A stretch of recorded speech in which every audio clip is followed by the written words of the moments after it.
Yo, what's up, Stair? Thanks for the GL. Am I good to go then? Can I go whenever or? Oh yeah, Pioneer gave you the good to go. So Oh, okay, three, cool. two, one count. I just need to do some quick setup. I wasn't sure. Cool. All right, let's make the file name SS. You can't do 4s, so I'll have to do like this again. No numbers? Nah. Oh no, they do numbers. Never mind. Sweet. I didn't think they did. What am I doing? Okay, there we go. SS4C. And then I just need to change a couple of settings. Alright. Countdown. 3, 2, 1, go.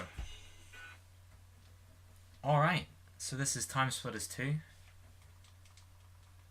They could have chosen to show a brand new game for the 4th installment of Speed Stuff for Charity, but instead they have me back again, so I'll try and show something new, I guess. I think there has been one new small optimization found since last time, which is a quick kill on the level Robot Factory, which is the penultimate level. And I'll try and draw absolutely as much attention as I can to it when it comes around.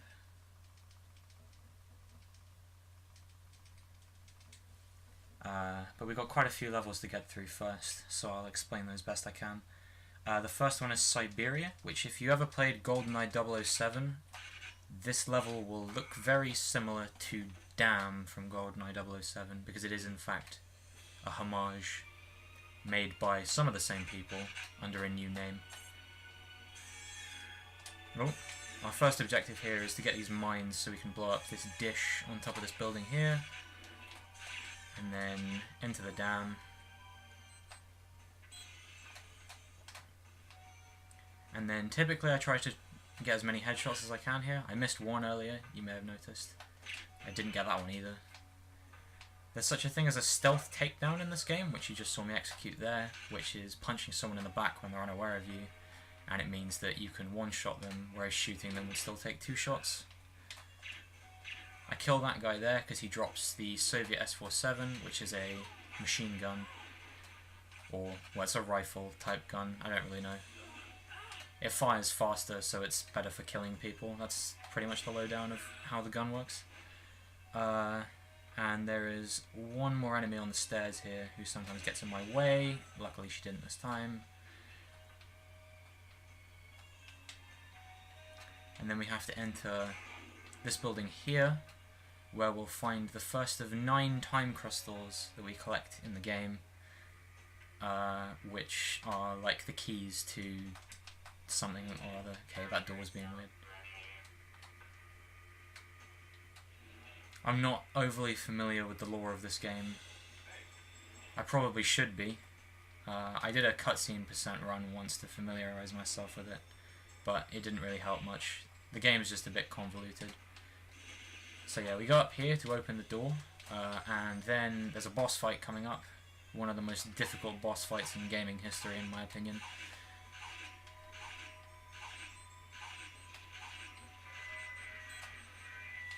Okay, so I have to do a very precise series of moves here.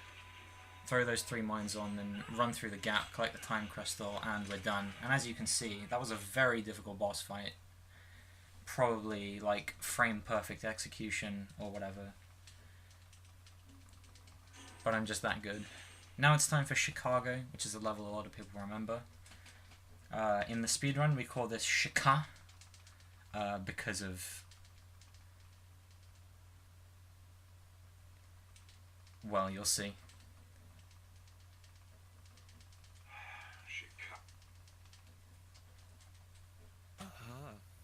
Yeah. And now there are some moves I have to do here. I have to instantly switch to the pistol and shoot that guy. And he gave me a damage boost. I, like, never get that, ever, in marathon runs. That's like the first time I've ever had that in like 12 marathon runs of this game. Then I have to answer a phone call here. And then I have to meet Marco, if you hadn't guessed.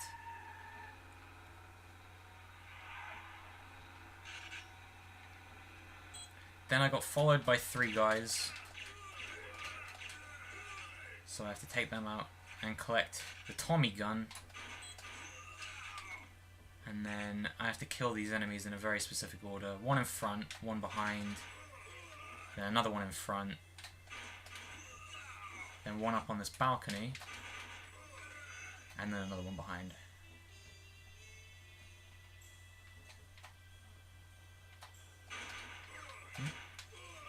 And then in about 20 seconds, 30 seconds, another one will spawn where we met Marco. But in that time, I just like to play pool. So I'm going to do that.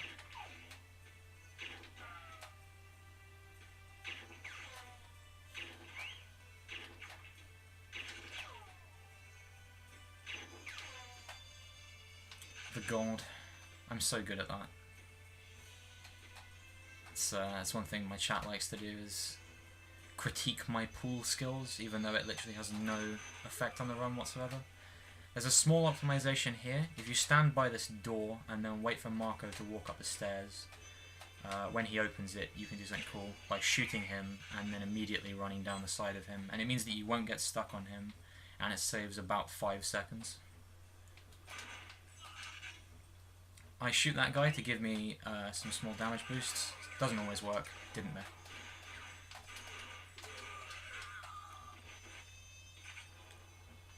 And then we enter the nightclub here to fight the second hardest boss in video game history after the last one.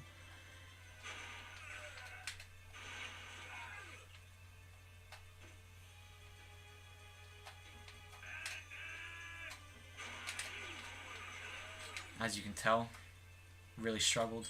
And that was Chicago. Now, the third level in this game, despite this being the easy difficulty, is actually very easy to mess up. Because there is a speed strat here which requires setting yourself on fire, which, if you've ever tried that, is not a wise idea. So, it doesn't always go according to plan. But hopefully, this one will.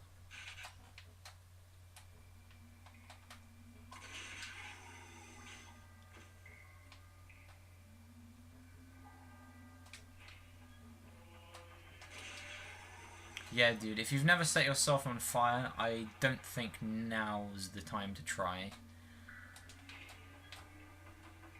So first I just have to make my way through this beginning section. Pretty straightforward, just a few headshots you have to hit on some zombies. Like so. And then we go through this area, and then at the end of here, some zombies will rush out, and they're all on fire. And it's easier to just run through them than to wait and kill them. But then we have to do this, and I failed. Yeah, that happens sometimes, and sometimes it doesn't. You have to shoot the shackles off those maidens. There's kind of no other way of doing it, really. I get it about 50% of the time, I'd say. Maybe a little bit more if it's a good day. It's because there's a small random element to the spread of the shotgun, but you don't have any other weapons at this point, so all you can do is really use the shotgun. You can free them with the interact button, but that's even more risky because you're on fire, and if you set them on fire, then they die. So yeah, this is probably the second biggest run killer, I'd say. Yeah, like there you go. She went free, easy peasy. And like, there we go. So that's second try, which isn't bad for a marathon. Obviously, if you get it first try, it's pretty hype, but...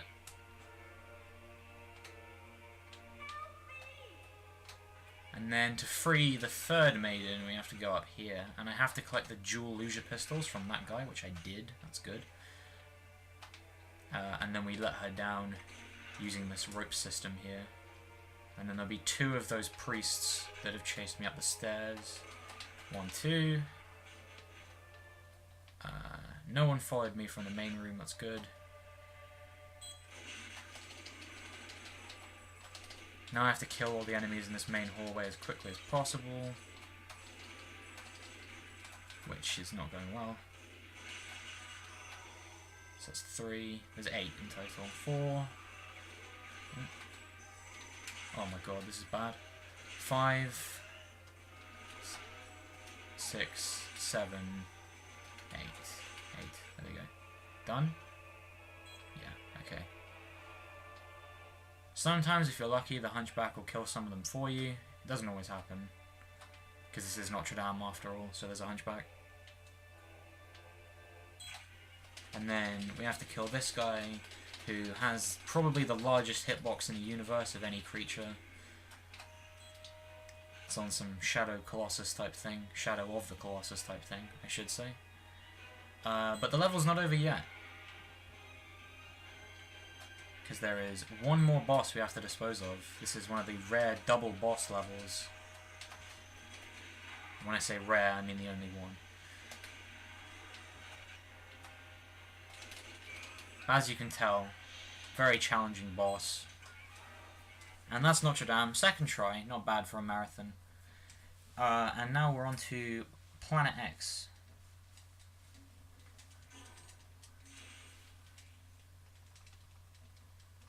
Now, Planet X I kind of regard as a filler level, I suppose. Mostly because it's not particularly challenging in any regard. It's just a level that's there. You do it, you get on with it, and then you move on to the next part of the speedrun. There are some cool strats, but none of them are particularly difficult to pull off. There has been a new one discovered recently, which saves like a second, so I'm not doing it because it's way harder.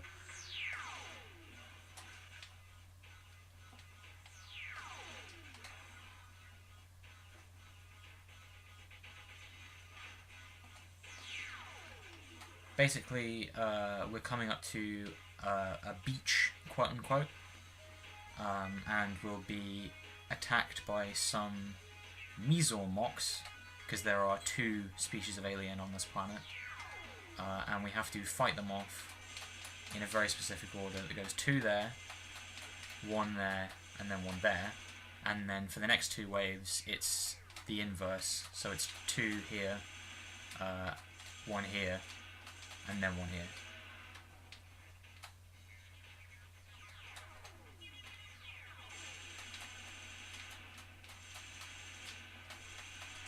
And that's business. And then we have to make our way to another beach where there is a downed UFO, and we have to fight off some more Mesormox, I believe, who are trying to... I'm not really sure what they're trying to do. They're trying to kill you, that's for sure and certain. But I think the lore is that they're trying to attack this downed UFO, so you have to stop them.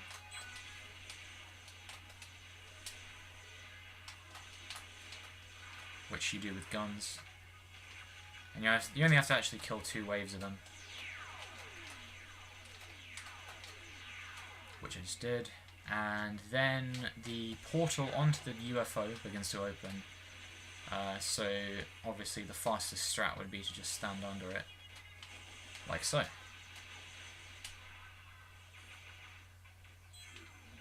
And the time crystal is within the UFO, so you just have to collect the time crystal. And the time portal is just over there. So like I said, not really a particularly exciting level, just some things you have to do, get it over with. And now comes what can only be described as the most interesting level in the entire speedrun, because it is an auto-scroller in which you have to supposedly stealthily follow back a character to their secret hideout. Unfortunately, the game design allowed for multiple hiding spots on this map very close to where their hideout is, so you don't actually have to follow them anywhere, and you can just wait around for about 2.5 minutes until they show up. So, as I said to the host before the run, this is the perfect time to read some donations, if there are any.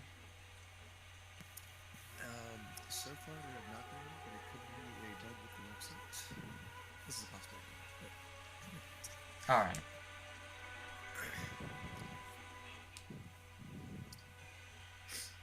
Otherwise, how do you think the run's going so far? Well, obviously there was the mission failure on Notre Dame, which wasn't amazing. I think that Planet X was pretty strong, and so was Chicago. Siberia was a bit iffy, so it's kind of like, for a marathon run, I'd say it's going decently.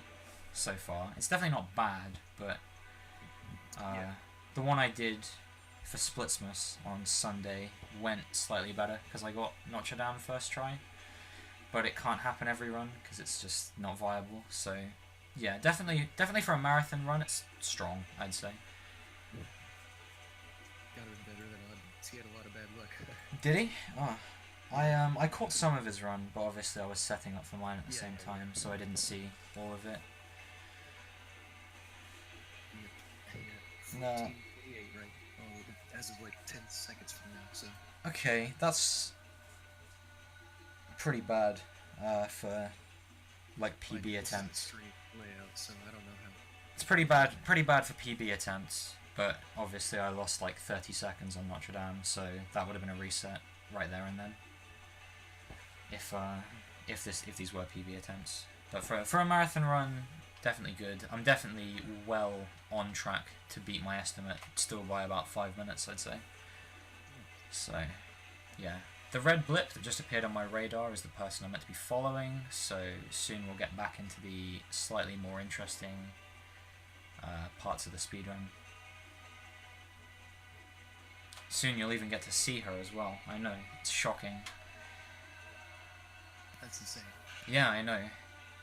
You don't get to see her on hard mode, actually, because she wears an invisibility cloak, but because this is easy, that was probably a step too far. So now I'm just tailing her. There is actually a soft lock that can occur about 30 seconds from now, when I have to activate a camera, and if that happens, you'll have to go through that entire waiting period all over again, so I'm going to do my best to avoid that soft lock for the sake of viewer sanity.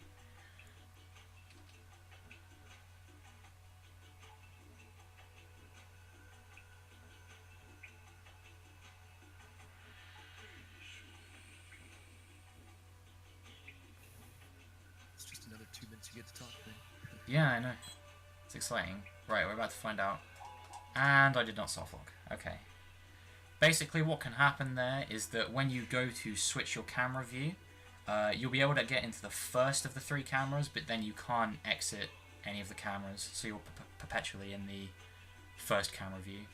So here I'm obtaining her password, even though I don't actually need it, because the door that I use the password for stays open after she opens it. But she needed to open it anyway, so it's whatever. And now I'm deactivating this machine here. There is no boss on this level, unless you want to count this woman, which I don't, because you can literally do this.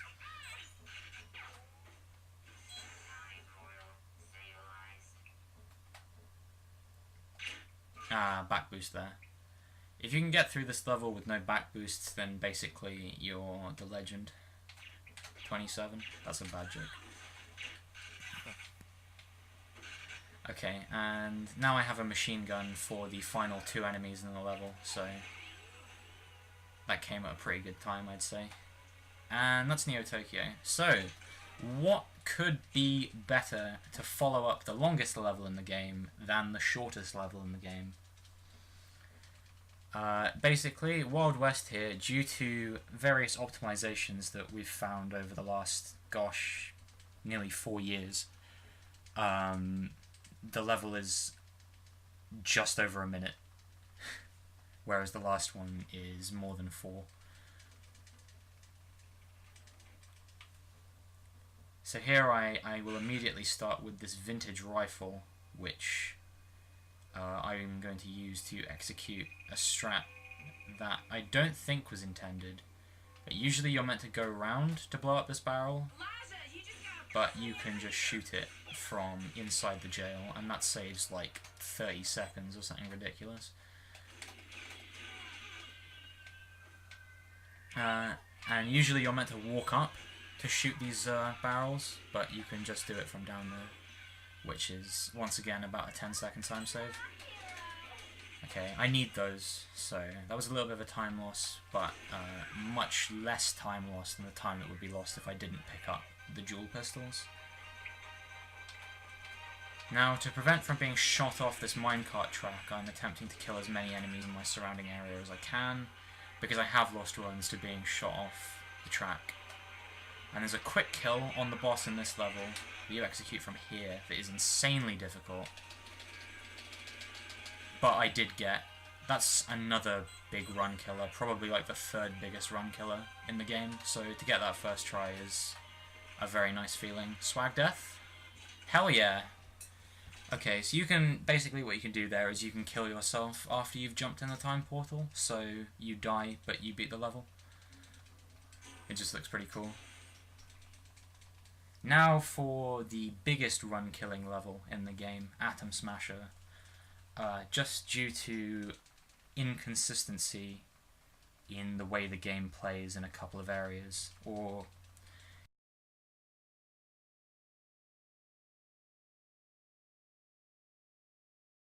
supposed inconsistency. I don't know if it actually is inconsistency or if I just haven't found out, or no one's found out a way to make it consistent. But as far as I'm concerned, this is the hardest level in terms of both execution and getting things to go your way. So there you have to turn off those 3 cameras so they don't spot you, because otherwise you'll get alerted. And when you don't have a weapon, that is not good. I have to take great care not to shoot scientists there, otherwise I lose about 20 seconds for each one that I shoot. And he defuses the bombs for me. You'll see the detonation timer up in the top. For every defused bomb, it increases. So even though the level will be done within the time it's now displaying, I will get more. You have to kill all these enemies in a very specific way, so they appear in a certain pattern. And then I can pick up the dual pistols there, which makes this section a little bit easier for me. Because these guards can also kill the scientists, and if that happens, then it puts you in a spot of bother. So you basically have to kill all the guards. And one of the most inconsistent parts of this level is extinguishing the fire. Sometimes it happens really quickly, this time it's not.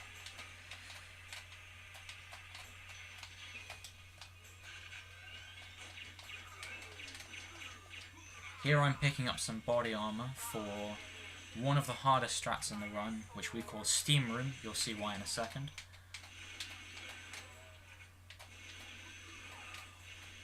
Okay, those guys, their patterns were pretty nice, so I don't have to worry about killing anyone.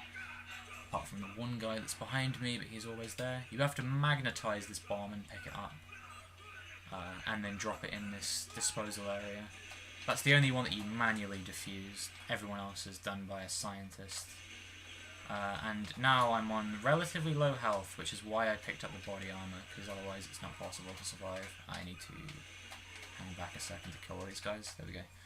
And there's another fire extinguishing section here, which once again is inconsistent, so, you know, it's fine. Who needs consistency in their speedrunning anyway? Sometimes it can go faster, sometimes it can go slower. It's just luck of the draw, basically. But I'm on good health, so I won't die, because there's some more body armor I can pick up in this section, whilst I wait for a big door to open.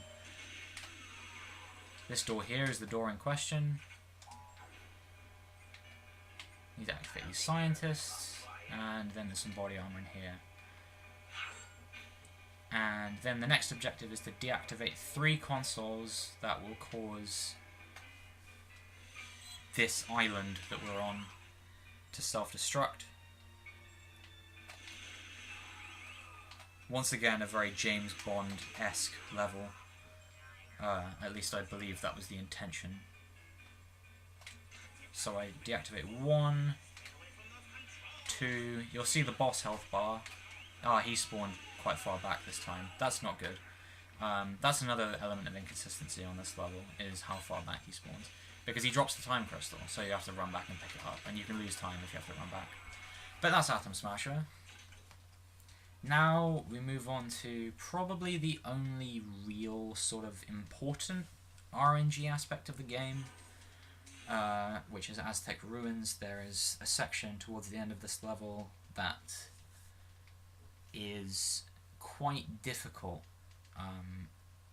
especially if you're on a good run. It's quite difficult to deal with if you get bad RNG. because it's entirely RNG. There's no way of manipulating it. It just does what it does. Animal cruelty. This is not Ape Escape.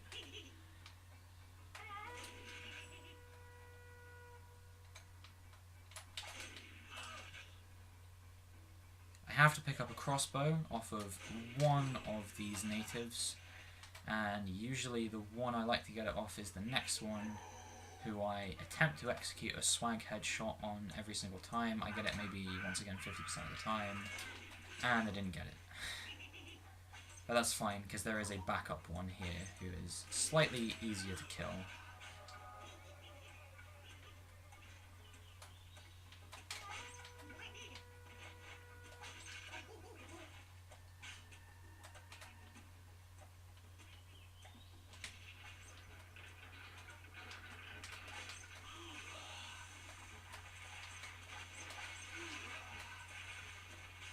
Okay, so the reason we did that was to open the door to the Lost Temple, I believe it's called,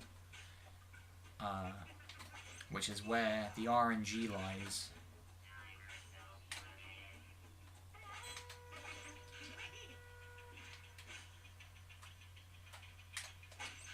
So I jump down here to open the door.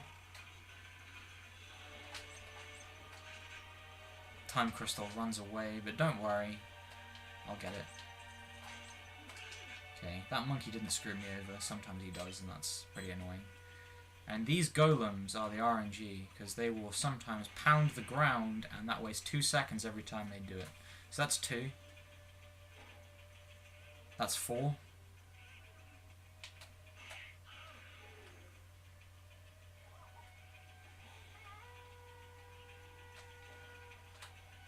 Okay, 4 seconds lost, which is typically sort of like the deciding amount of time that you have leeway in a run, especially when your next level is Robot Factory, which it is. So, Robot Factory, whilst not a difficult level, I mean it is. It's not unfair, or it's an unfair assessment to say that it's not a difficult level, but typically it's quite easy to navigate through. However, when you're doing PB attempts, it becomes a lot harder because you have the added element of pressure when you get to this level, knowing that if you make one small mistake you can lose like 5 to 10 seconds very easily. So I'm going to try and show off what a perfect Robot Factory looks like.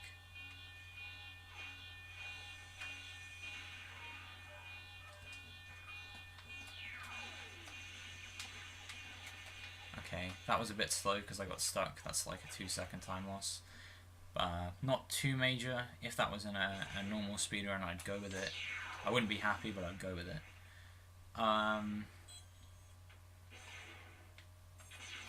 Yeah, you should take down the rail bots because they will back boost you. They fire very quickly and pretty much stop you dead in your tracks till you kill them. So, not pleasant enemies.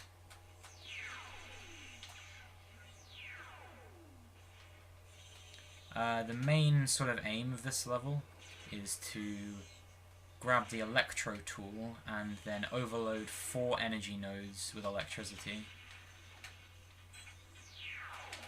which in itself isn't very difficult, but the following tasks sort of make the level a little bit more tricky. Because here, to open a laser wall, you have to kill the 4 enemies that just spawned. And yeah, you try telling me which of these 4 enemies is the one that just spawned. Luckily, I killed the one that did pretty quickly, so I got through the laser wall instantly.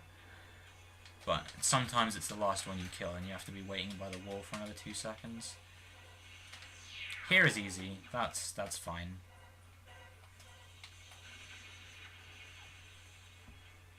Now I'm getting followed by quite a lot of people, but if you go quickly enough, then they'll just stop following you.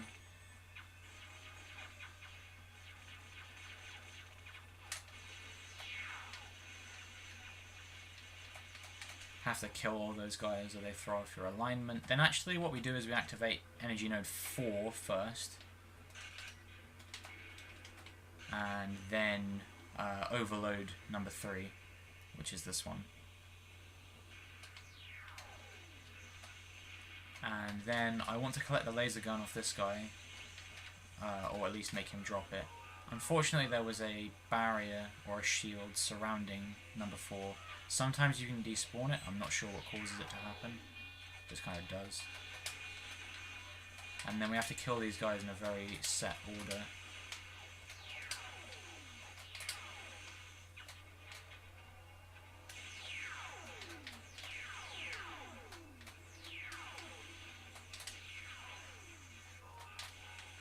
Like so. And now comes the small optimization that I can't remember if it existed back when I did this run for the last Speed Stuff for Charity, but I'm pretty sure it didn't. There's a quick kill that if you use this Cypher handgun here and aim it in that small area there, you can kill him very, very quickly, and it makes for an 8-second time save, because otherwise you'd have to find an area with plasma grenades and then waste all the time firing them onto him. So it's a very nice time save in reality. Took my best seg from Robot Factory from a 423 to a 416, and 415 is possible, so it's pretty nice. And now we're on to the final level, so I'll make you aware when time is coming up. Space station. So now we've collected all 9 of the time crystals. We have to escape from the main base hub of the whole game, which is the space station. Most of the cutscenes have some kind of interaction here. And all we have to do is blow the place up, repel some attacking ships, and then leave. And when I say blow the place up, I mean set it to self-destruct and then get out before it actually blows up. Walking by that door is actually a very minor optimization, which just means that it's open when you walk back up here rather than having to wait for it to open. It's the little things.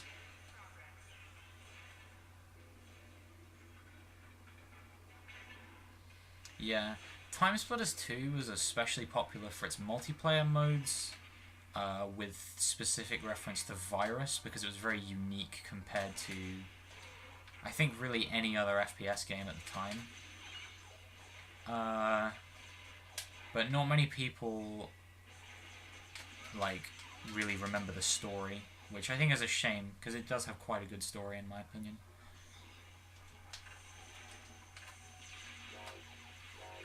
So now, I don't know if the bot is still in the chat, but there used to be an exclamation point RealmCopier command for this exact moment.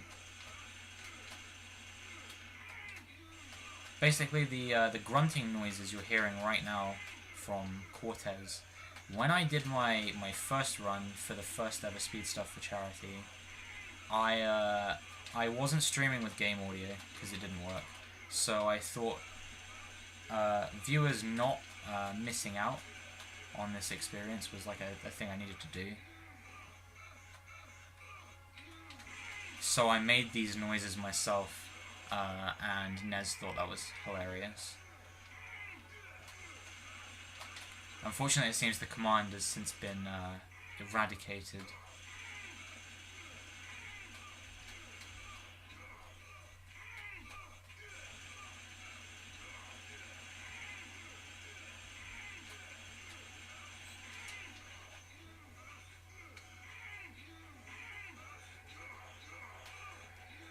Alright, away from the grunting noises.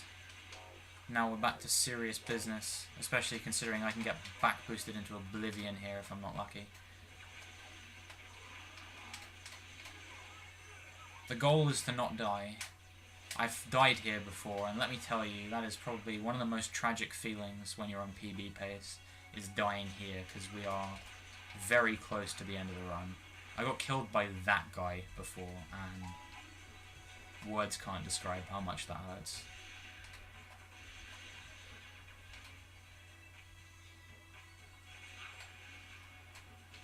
But now we have the body armor, so it's pretty much inevitable that I won't die, provided I don't jump too early. Here, there's a small strat here, where if you jump on top of this sort of elevator thing, rather than onto the actual base of it, you can save about 5 seconds at the end. Maybe it's a little bit more than 5 seconds, I'm not exactly sure.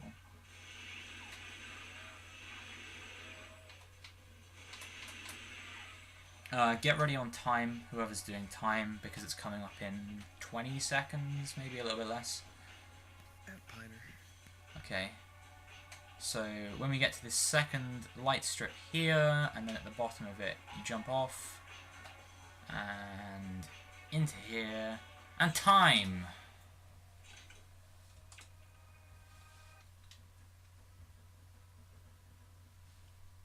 Nice. Now, a fun thing I like to do is to find out, on the runs where my Notre Dame fails, I like to find out what could have been, because the way this game works with its in-game timer is that for every mission restart you do, it sets it back to what the in-game time was when you first started the mission.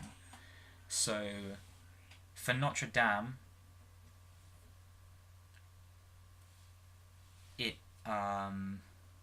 it will show the second Notre Dame only, or like it'll only add the second Notre Dame only. So if I hadn't have died on Notre Dame, this run would have been 27:55, which is very good. That's 44 seconds off my PB, and would have been my second ever 27 in a marathon. Unfortunately, it's completely invalid, so it doesn't matter. But yeah, thank you very much for having me once again. I'll be sure to see you guys in the next Speed Stuff for Charity, because they always accept me. 5th time, yeah, you know how it goes. Make sure to follow me on SoundCloud, because that's something I do as well.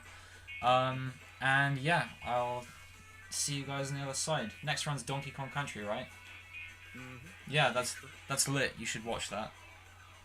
Oh yeah, and I actually realized we do have a, it was, what is it, $1 towards, give me one moment, very organized here.